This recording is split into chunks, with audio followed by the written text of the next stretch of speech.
Os cuidados com o corpo, a preocupação com a beleza, a cobrança da mídia e o excesso de exposição nas redes sociais levam a uma exigência cada vez mais elevada dos padrões de beleza.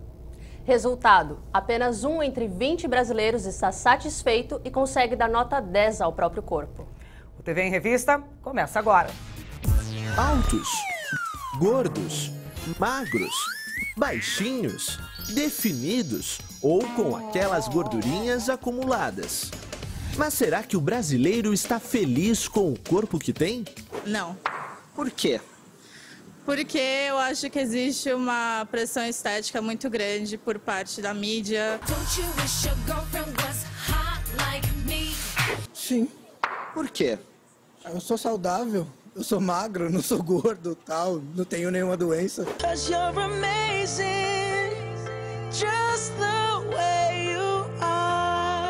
Você tá feliz com a estética, com a aparência do seu corpo? Sim, estou satisfeito. Quando eu era mais novo, eu tinha bastante vergonha do meu corpo, por eu ser mais gordinho. Uma pesquisa ouviu 5 mil brasileiros em todos os estados do país e queria saber sobre a felicidade da nossa população. Mas acabou descobrindo um número interessante. 48% dos entrevistados não se consideravam felizes. Destes, 2 em cada 3 afirmaram um motivo específico: a preocupação com o próprio corpo. A gente acaba se guiando nos padrões que a mídia, que a gente vê por aí, né, nas revistas, na televisão, nos filmes. Então a gente acaba se enquadrando e querendo ser igual. E aí quando a gente entende que a gente é diferente, a gente começa a se aceitar. Mas antes disso não, a gente sempre usa como comparativo e como parâmetros as mulheres do cinema, das novelas. De um modo geral, a nota dos brasileiros dada à própria aparência é menor entre todos os aspectos da vida. 6,3 em uma escala que vai até 10. 1 em cada 5 brasileiros dá nota inferior a 4 ao próprio corpo. E apenas 1 em cada 20 acha que o corpo está nota 10. Qual é a nota que o seu corpo merece? 9. 7,5. Daria uns 8. Do outro lado desta conta, quase 80% dos mesmos entrevistados apontam que para uma vida feliz é preciso estar em dia com o próprio corpo. Hoje nós temos a mídia que influencia muito, né? A questão de uma beleza estruturada em cima de um corpo magro, saudável, sarado. Então as pessoas buscam muito essa imagem ideal. E isso às vezes é bom por cuidar da saúde, mas às vezes é ruim porque as pessoas extrapolam e perdem um limite de normalidade, o que se torna patológico e doentio. Há 9 anos, o número de academias no Brasil era de 7 mil. Hoje, esse número mais do que quadruplicou, são 31 mil unidades no país. E São Paulo lidera a quantidade no ranking nacional. Por aqui são 7 mil academias. O brasileiro é um dos povos que mais tem essa preocupação. Eu cá com os meus botões, gosto de pensar que o brasileiro, depois que ele adquiriu o carro, em suaves 60 prestações, depois que ele começou a ter uma casa, eu comecei a ter um status. Aonde que eu vou competir e aonde que eu vou mostrar esse sucesso pessoal? No meu corpo. Então, sim, o corpo é esse signo de sucesso. As pessoas hoje não ficam pondo na internet quanto ganham e o tamanho da casa ou do carro, mas do corpo põe. A exposição nas redes sociais pode explicar também o aumento do interesse pelo próprio corpo e por uma estética cada vez mais desejada. A maior rede de compartilhamento de fotos do mundo, o Instagram, tem entre seus 400 milhões de usuários em todo o mundo, 8% de brasileiros, ou 29 milhões de pessoas. Essa é Gabriela. Ela adora se exercitar. A relação com o corpo é uma das melhores e ela faz questão de postar isso nas redes sociais. Eu gosto, sim, de usar as redes sociais para incentivar as pessoas. Eu acho que muitos amigos e muitas pessoas que eu conheço se inspiram com isso, com as coisas que eu posto, os treinos, as comidas. Eu posto se eu tô feliz comigo mesma. Então, por exemplo, se eu não tô bem, eu não vou postar uma foto, sabe? Eu não tenho muita preocupação com o que os outros vão pensar, apesar de acreditar que a gente vive, sim, numa sociedade na qual o corpo é muito importante, a aparência física é muito mais importante do que o seu estado mental, como você está se sentindo, sabe? Eu acho que as pessoas aqui, e no mundo inteiro hoje em dia, pensam muito na sua aparência. Gabriela morou na Austrália, país famoso pelo clima quente e praiano como o Brasil. Mas é aqui que a estudante nota que a preocupação com o corpo é maior. O Brasil foca muito nisso, entendeu? Muito no corpo, no abdômen, na barriguinha, no bumbumzinho. Esquece do resto, entendeu? Esquece que não é só isso. Tem que ter um discurso que todo mundo merece ser belo. Na verdade, é quase que uma redundância, porque todo mundo é belo. Para cada um, a beleza é uma coisa. Beleza, saúde, carreira profissional. Cada vez mais a mulher brasileira enfrenta cobranças e derruba barreiras. Engravidar depois dos 40 anos de idade há muito deixou de ser obstáculo para quem sonha em ser mãe. Vamos conhecer agora Maria de Fátima, com mais de 40, mãe da Juliana, de 6 anos, e grávida de 5 meses da Isabela. Ela decidiu esperar para ter filhos, aproveitar o casamento e conseguir estabilidade profissional e financeira. E garante, tudo valeu a pena. Eu falo que filho é uma coisa que a gente tem, enquanto não tem, a gente não sente falta. Depois que tem, você não vive sem. Maria de Fátima está com 40 anos e grávida da segunda filha. A analista de sistemas programou a época para engravidar. Decidi que eu teria filhos depois dos 30 anos. Então eu parei de evitar por volta de uns 32 anos. Minha filha veio, né, engravidei por volta dos 34. Então ela hoje está com 6 aninhos, a Juliana, tá linda. E a partir quando ela tinha uns 4 aninhos, ela começou a me pedir um irmãozinho. E eu também senti uma necessidade de ter um outro filho. Segundo especialistas, a época ideal para uma gestação é entre 20 e 24 anos, pico do período fértil. Quando Maria de Fátima resolveu engravidar pela primeira vez, ela tinha 32 e só conseguiu 2 anos depois. Demorou também para conseguir engravidar pela segunda vez. A fertilidade entre 34 e 39 anos é pelo menos 25% menor. Acho sim que interfere, pode interferir com a idade, mas também não é o fator principal.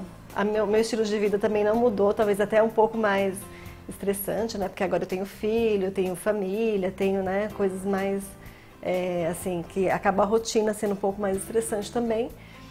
Mas também eu estava tranquila, falei, não vou procurar nenhum tratamento, acho que isso é uma decisão que cada mulher pode tomar, achando, dependendo do que tem, né, sei lá, saúde, mas a minha saúde estava tranquila, não estava tendo problema nenhum, resolvi esperar. E aconteceu, agora eu estou esperando a minha bebezinha e está com uma gestação super tranquila também, bem parecida com a primeira. Então, assim, se as mulheres têm medo de falar, quanto mais velha, pior, talvez tenha mais reações, eu não vi mudança, assim. Em relação à primeira gestação, está bem tranquila, está bem parecida com quando eu tinha 34 anos. A gravidez tardia é arriscada. Os óvulos envelhecidos aumentam as chances de malformação do feto e de problemas cromossômicos como a síndrome de Down.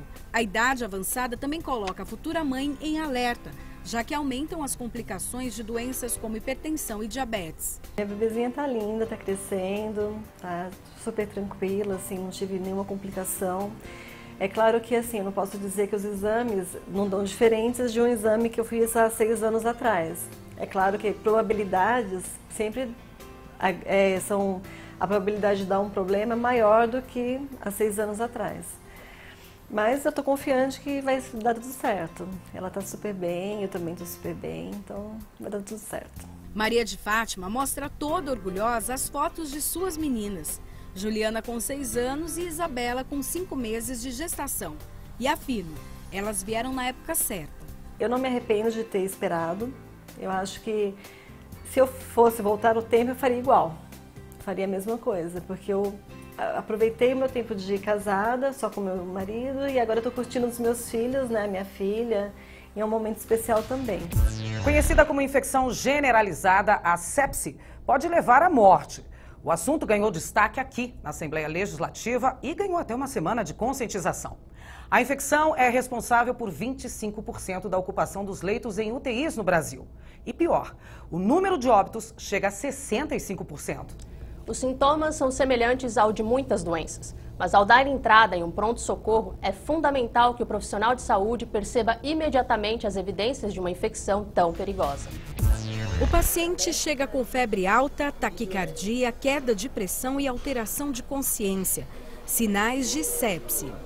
A sepse é um quadro infeccioso grave. Então, nós temos uma infecção que pode ser de qualquer foco. Pode ser uma infecção na urina, uma infecção no pulmão, né, uma infecção de pele, até uma erisipela, em que, além desse quadro infeccioso, você tem algum outro órgão-alvo. Então, junto com isso, a pessoa tem ou queda de pressão, ou no paciente idoso ele fica um pouco mais confuso. São sinais que estão indicando que aquela infecção não está localizada. Ela está começando a ficar uma infecção sistêmica, né, afetando o organismo como um todo. Então é isso que é a sepse, é uma infecção com sinais de generalização. O INCOR, Instituto do Coração do Hospital das Clínicas, desenvolveu um sistema para identificar rapidamente a sepse. A equipe médica foi treinada para fazer o reconhecimento do quadro e entrar com medicação que fica à mão, nesta caixa de emergência. Hoje, sepse está na mesma categoria de gravidade do infarto agudo do miocárdio, aqui no nosso serviço de emergência, porque, inclusive, a mortalidade é bastante semelhante.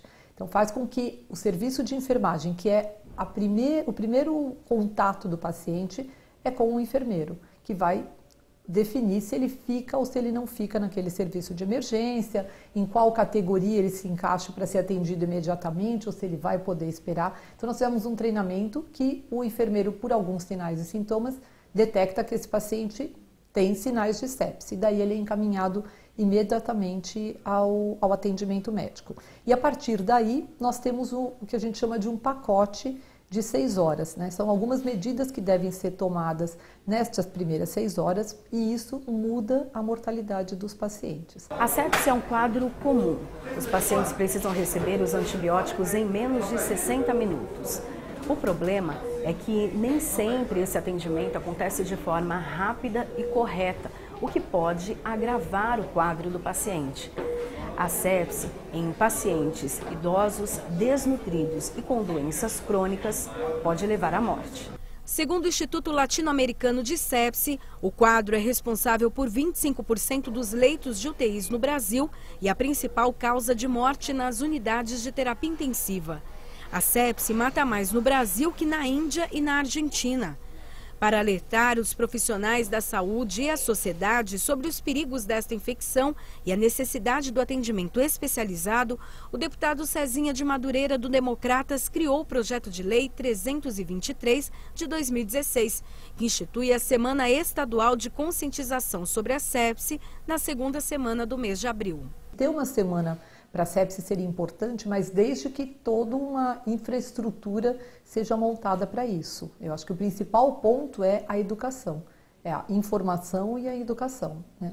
Os médicos e os enfermeiros têm que aprender a reconhecer esses pacientes para que eles possam ser atendidos. O país passa por mudanças políticas e a crise na economia atingiu em cheio o bolso dos brasileiros. E todo início de mês é a mesma dúvida: qual a conta eu vou priorizar e qual eu vou deixar de pagar? É assim que milhões de brasileiros vêm tentando equilibrar despesas e manter o orçamento. Com a economia desacelerada, não dá para se gastar além do necessário. É preciso economizar. O problema é que nem sempre é possível cortar despesas que são necessárias. A gente sempre paga as contas de casa primeiro. Tenho contas assim, dentro do próprio mês, hoje eu não consigo pagar luz, pagar gás, pagar internet. Você tem que abrir mão de algumas coisas. Deixar de ter, vamos supor, uma internet maior, procurar um plano de telefone que se adeque. É difícil você escolher qual que você vai começar primeiro, né? Você tem cartão, tem limite de banco, tem escola, tem faculdade, né? Às vezes a pessoa está estudando, então ela tem que comer, ela tem que se vestir, ela tem que pagar estudo, tem que trabalhar, então é difícil saber por onde começar, que um depende do outro. Este ano ainda eu estava preparando o meu casamento, já deixei de investir no meu casamento, algumas coisas que eu queria fazer já não vou fazer, viagens que a gente tinha programado já não vai acontecer, coisas supérfluas de casa, até compra mesmo no supermercado, comprando o básico, acabou, não tem mais, não dá nem para comprar mais o pack de cerveja no final do dia. O brasileiro está cada vez mais endividado. Já são quase 60 milhões de consumidores inadimplentes em todo o país. Entre março e abril deste ano, mais de 500 mil de pessoas deixaram de pagar alguma conta e tiveram o nome negativado. O desemprego e a queda na renda são as maiores causas da inadimplência, segundo pesquisa do SPC, o Serviço de Proteção ao Crédito. Hoje, o desemprego atinge quase 11% da população. Até mesmo as contas básicas, como água e luz, estão deixando de ser prioridade. Acumulei conta de luz para pagar, tipo, a cada 2 meses, pagar de 2 em 2, ou então escolher tipo, uma outra conta para fazer isso. Segundo o levantamento, o índice de brasileiros que não conseguem acertar as contas com instituições financeiras, como por exemplo o cartão de crédito, subiu mais de 5%. O cartão de crédito para mim é uma armadilha, né? A gente vai usando, daqui a pouco a conta está lá na estratosfera e aí começa a complicar pagar esse débito aí. O que mais fica difícil é os juros do cartão de crédito, né? Referente a esses juros, a gente acaba deixando de pagar e acaba entrando num rotativo onde os juros acabam ficando abusivos e a gente se perde, né, no meio de tantos juros, de tanta inflação que hoje consome o país. Estou controlando certinho as datas dos cartões de crédito para jogar a conta cada vez mais para frente para poder quitar minhas dívidas, mas estamos sobrevivendo. Eu tento ao máximo não utilizar cartão de crédito, tento manter minhas contas em débito, né? Também não gosto de utilizar débito automático, porque acho que a gente perde o controle, então é uma maneira de eu conseguir controlar. No mês de abril, a taxa média dos juros do cartão subiu mais de 430%. É o maior patamar em 2 décadas. Com tantas dívidas e despesas, o brasileiro já não sabe por onde começar a organizar o próprio orçamento. Limite é a prioridade para você se livrar realmente dos juros, né? Mas hoje acho que a prioridade seria em contas, luz, água, essas coisas, porque é uma necessidade básica, né? Você não pode ficar sem água, sem luz. Telefone a gente ainda consegue, mas água e luz eu acho que hoje é a prioridade. E eu estou sem plano de saúde. Porque não dá para pagar. Não tem como pagar agora. Aí você busca uma alternativa, você vê esses consultórios que tem o preço de uma consulta mais em conta, você acaba procurando. O resumo é esse, é procurar arrumar alternativa enquanto a situação você não consegue manter, né, tendo os direitos que deveria ter, saúde, né? Você tem que gastar conforme você ganha. Se você ganhar valor X, você usa o cartão, se não... Eu estava assim, mas eu me endividei de novo. Estou pagando. Com essa crise, a gente está aprendendo a segurar um pouco mais para não ter que correr esse risco de novo. Porque de 10 pessoas que eu conheço, 9 pelo menos já negociou com cartão, já negociou com o banco, já pagou empréstimo, já ficou endividado. E eu vejo, a minha volta, pelo menos, que esse número está caindo, porque as pessoas estão mais com medo, estão mais restritas devido à crise, porque hoje a gente tem mais consciência do que está acontecendo no Brasil. Crise na economia, problemas na política. Cada vez mais os brasileiros enfrentam turbulências. E qual será o papel da mulher diante de um cenário tão assustador? A convidada do programa Por Dentro da Política Especial foi a filósofa e psicóloga Viviane Mosé, que também é palestrante e colunista da Rádio CBN. Ao lado da mestranda em Ciência Política da USP, Beatriz Rodrigues Sanches, Viviane falou do atual momento de crise que vivemos e os reflexos no dia a dia das pessoas. Eu acho que o problema brasileiro não é econômico, é político, né? Acho que o nosso problema é político e bem grave. A gente vive um retrocesso político bem grave. A fragmentação dos nossos partidos, que não é nova, não é? A falta de credibilidade nas instituições políticas não é boa nem um pouco para nenhum partido, né? A polarização de esquerda e de direita é péssima para todos, né? A gente viu nos últimos anos, agora nas últimas manifestações, o pedido de retorno de um regime militar, de um militar que nem temos mais, quer dizer, o poder militar no Brasil hoje nem tem essa potência para segurar. Então a gente vive sim um retrocesso político grave, uma instabilidade política grave, já não é nova, e essa instabilidade acelera o nosso problema econômico, né? E se a gente não resolve essa angústia política, se a gente não realmente não define melhor as nossas direções, e isso não significa nomes, né, de pessoas, significa propostas para um país, ou a gente vai nessa direção, ou a nossa situação econômica vai piorar muito mais. A voz da academia, a participação estudantil, as novas formas de fazer política com o uso das redes sociais e o papel da mulher na política foram temas abordados no programa. É muito importante que a academia se engaje na discussão sobre a atual conjuntura política do Brasil. Muitas vezes a gente vê que a academia fica distante desse debate, dessas discussões. Eu acho que os cientistas políticos, os sociólogos, os antropólogos têm muito a dizer sobre o que está acontecendo na atual conjuntura do país e tem muitas reflexões críticas que podem contribuir para que a população possa entender com mais elementos o que está acontecendo na situação atual brasileira. Vamos falar agora de um problema que afeta milhares de brasileiros, a dependência química. A situação crítica dos viciados em crack é assunto aqui, na Assembleia Legislativa. Preocupados com o problema, os deputados criaram uma comissão parlamentar de inquérito. Eles exigem uma ação do governo do estado para enfrentar o problema.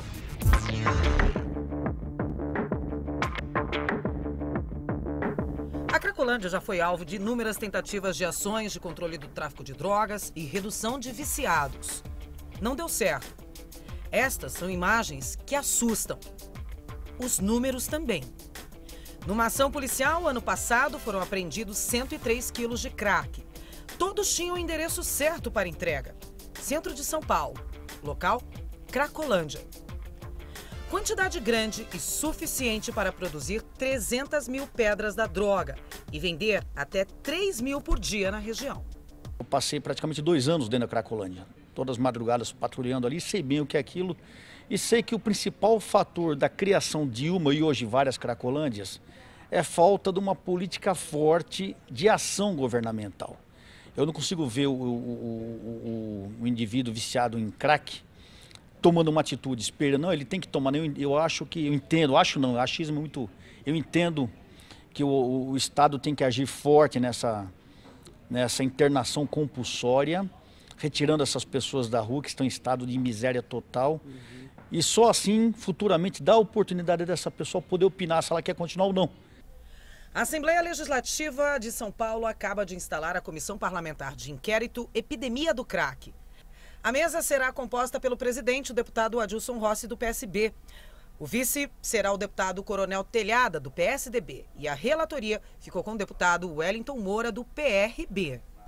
Já foram criados alguns projetos, até a nível de governo municipal, estadual, federal, tentando resolver esse problema. Mas muitos desses projetos são inócuos, não chegam absolutamente a lugar algum.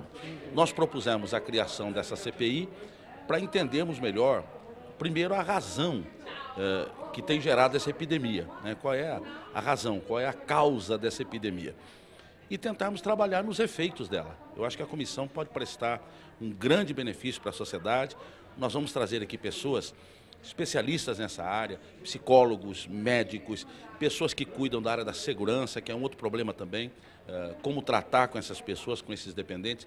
Eu estou muito confiante, eu acho que vai ser uma boa CPI e nós vamos ter um resultado muito satisfatório.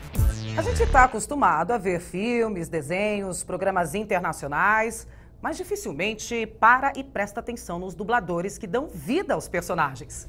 Vamos conhecer agora um profissional que há anos abraçou a carreira e já deu voz a figuras bem diferentes. Acompanhe. Ei, Patrick, vamos caçar águas-vivas? O Bob Esponja é um personagem, né, é um ícone, né, ele é famoso no mundo inteiro, né, muito carismático. Você vem dizer que sou um garoto e eu falo de novo, obrigado! Você faz muito melhor que o americano e não sei o quê. Eu nem acho que seja verdade, mas o fato de você receber um elogio assim... Wendel Bezerra está no mercado há mais de 30 anos. Migrou do teatro infantil para o mundo da dublagem quando era ainda pequeno. Com 6 anos eu fiz Tistu, o menino do polegar verde, né? Fazendo já o Tistu, o papel principal. Não é nada estranho esse personagem. E aí foi ali que ficou claro mesmo, porque no Tistu eu era o protagonista, né? Que o Tistu não saía de cena, era o protagonista, cantava, dançava. Então ali ficou claro que realmente eu servia, eu tinha talento para aquilo. E a partir daí a gente começa a fazer um monte de coisa, né? Começa a fazer comercial, radionovela, não sei o que e tal. E a dublagem surgiu assim, né? As pessoas indicando, ó, leva as crianças, né, para fazer dublagem e tal. Ele perdeu a conta de quantos personagens já fez de lá pra cá. A responsabilidade e o comprometimento com a profissão só aumentaram. As pessoas reconhecem a minha voz. Então, de repente, eu tenho essa preocupação de alguém assistir um filme, alguma coisa, e tá ruim, falar, pô, é o Wendel, olha que porcaria que ele tá fazendo. Exatamente. Então, mudou a minha maneira de lidar com o trabalho e com a profissão. Além de dublador, Wendel faz direção de dublagem e é responsável por um dos cerca de 30 estúdios de dublagem que existem no eixo Rio-São Paulo.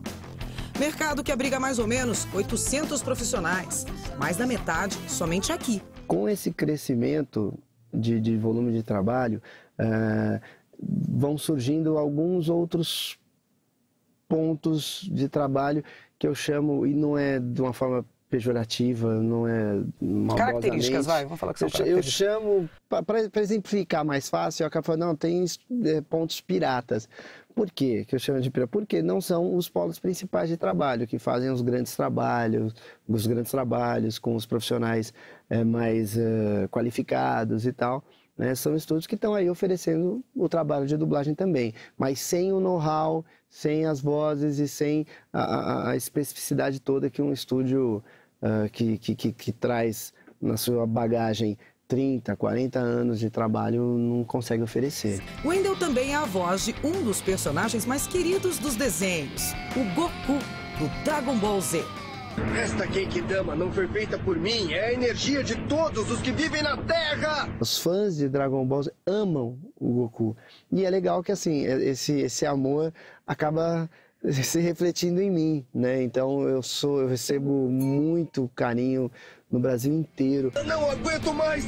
É toda a energia que eu tenho! Além de Goku e Bob Esponja, ele está em evidência com um personagem adulto. Wendel dubla nada menos que a sensação da culinária mundial. Eu faço eventos no Brasil inteiro mesmo. E tem público ali que me curte, com 8 anos de idade, cara com uma mulher e filhos e tal. E agora com o Cake Boss tem mães e vós e tias e tal. E eu. E é muito legal isso. Você é a voz do Cake Boss? Sim, sim. Quem quer comer bolo? Aconteceu isso na minha vida. Eu acho que por conta de eu ter feito uma escolha única e exclusivamente pelo prazer, a partir disso, todos os personagens, os mais legais que eu tenho, assim, foram através de teste. Então eu fiz teste com outros dubladores. Não era o Wendel, vem o Wendel gravando, sim, não. E aí escolheram minha voz. A receita do sucesso. Foi um sucesso de maneira geral, né? A maioria do público adorou. E tem gente que fala nem em inglês. percebe Ali que... na batalha ele tá falando em inglês Exato. com os concorrentes. Exato. Os concorrentes respondendo em português. Aham. E ele falando, o Wendel falando com a galera. Então, incrível. Foi muito legal isso. Eu não gostei por causa da textura, mas eu gostei do sabor. O mercado cresceu muito. A dublagem vem crescendo ao longo dos anos, o volume de trabalho, né? Vem aumentando muito. Hoje em dia há uma aceitação maior da dublagem, né? Tem um preconceito menor do que havia antes, que era até meio hipócrita, né? As pesquisas foram provando isso, e por isso que a dublagem cresceu, porque os distribuidores passaram a fazer pesquisas e descobriram que no fundo as pessoas, de maneira geral, preferiam o produto dublado. E você quer que eu prove? Eu não sei o que devo fazer. E isso vem crescendo, eu acho que não deve mudar, não deve diminuir, a não ser que haja uma crise muito grande nesse segmento específico. Né? Mas acho que não, acho que isso deve se manter. Tem espaço para todo mundo? Já que está crescendo tanto? Agora eu te peguei. Tem. Porque com o crescimento da dublagem, com o crescimento do volume de trabalho, obviamente você precisa de mais gente, né? De mais estúdios. Aí começa a haver, obviamente, também uma concorrência de mercado. E a estúdios, a maioria dos estúdios aposta no preço, né? Oferecer um preço menor. Para você diminuir o seu preço, você tem que acelerar a sua produção. para acelerar a sua produção, você fatalmente vai diminuir a qualidade do trabalho. Tem que ser feito de uma forma muito mais rápida. O diretor não pode ser tão detalhista, então é isso que acaba acontecendo. E há estúdios que vão investir na qualidade do trabalho. Bom, e essa edição do TV em Revista chegou ao fim.